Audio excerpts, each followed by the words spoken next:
गांव के बाहर सूखे बरगद के पेड़ों के बीच एक पुराना श्मशान था। लोग उसे काली राख वाला श्मशान कहते थे। दिन में भी वहां अजीब सन्नाटा रहता और रात होते ही कोई उस रास्ते से गुजरने की हिम्मत नहीं करता था। उसी गांव में एक 28 साल का युवक रहता था, अर्जुन। अर्जुन लंबा, मजबूत शरीर वाला, गेहुआ रंग, हल्की दाढ़ी और हमेशा भूरे रंग की जैकेट पहनने वाला बहादुर लड़का था। उसके साथ उसका दोस्त मोहन रहता था। मोहन दुबला पतला, घुंघराले बालों वाला और थोड़ा डरपोक स्वभाव का था। गांव में एक बूढ़ा आदमी भी रहता था, बाबा कालीनाथ। उसकी लंबी सफ़ेद दाढ़ी, काले कपड़े और हाथ में पुरानी लकड़ी की छड़ी थी। गांव वाले कहते थे कि बाबा को श्मशान के सारे राज पता है। एक रात गांव में अचानक अजीब घटनाएं शुरू हो गईं। लोगों के घरों के बाहर राख के निशान दिखाई देने लगे। कई लोगों ने रात में रोने की आवाज़ें सुनी। गांव वाले डर गए। अगली सुबह पंचायत में सब इकट्ठा हुए। तभी बाबा कालीनाथ धीरे धीरे चलते हुए आए और बोले, श्मशान की पुरानी आत्मा जाग चुकी है। अगर उसे रोका नहीं गया तो पूरा गांव बर्बाद हो जाएगा।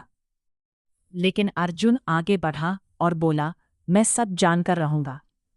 रात होते ही दोनों लालटेन लेकर श्मशान की ओर निकल पड़े। हवा बहुत तेज चल रही थी। सूखे पेड़ों की डालियां ऐसे हिल रही थीं जैसे कोई उन्हें पकड़कर झकझोर रहा हो। श्मशान पहुंचते ही उन्हें जली हुई लकड़ियों की बदबू आने लगी। चारों तरफ अधजली चिताओं की राख फैली हुई थी।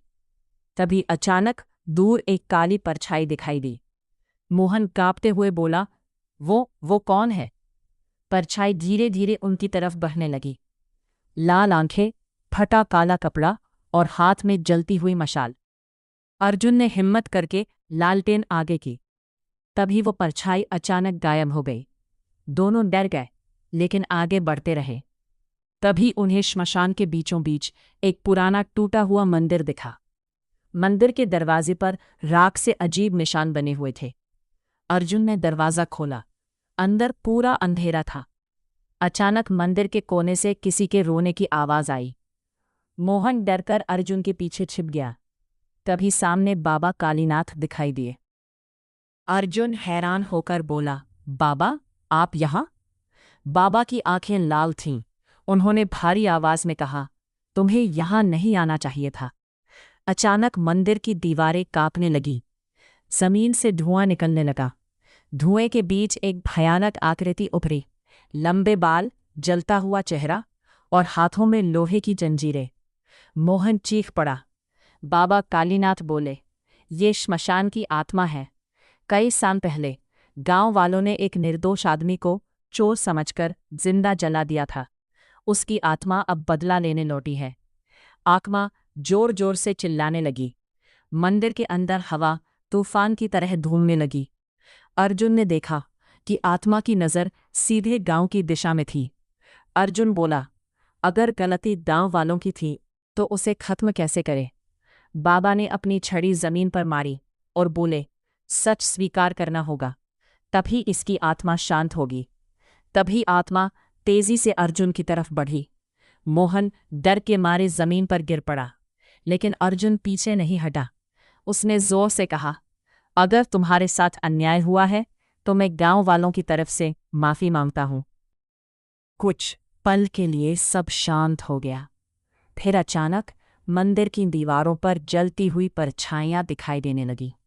आत्मा की आंखों से आग की जगह आंसू बहने लगे। धीरे धीरे उसकी डरावनी शक्ल बदलने लगी। अब वह एक साधारण आदमी जैसा दिख रहा था। जला हुआ चेहरा, लेकिन आंखों में गुस्से की जगह दर्द था। आत्मा धीमी आवाज में बोली, मुझे इंसाफ चाहिए था, डर नहीं फैलाना। इतना सुनते ही मंदिर के अंदर की हवा शांत हो गई। आत्मा धीरे धीरे राख में बदलकर हवा में गायब हो गई। उनने गांव वालों को पूरी सच्चाई बताई। सबको अपने पूर्वजों की गलती पर शर्म आई। गांव वालों ने श्मशान में उस निर्दोष आदमी के नाम का पत्थर लगवाया और उसकी आत्मा की शांति के लिए पूजा करवाई। उस दिन के बाद गांव में कभी कोई अजीब घटना नहीं हुई। लेकिन आज भी लोग कहते हैं कि अमावस्या की रात उस पुराने श्मशान के पास अगर कोई ध्यान से सुने तो हवा में एक धीमी आवाज़ गूंजती है, सच कभी नहीं मरता।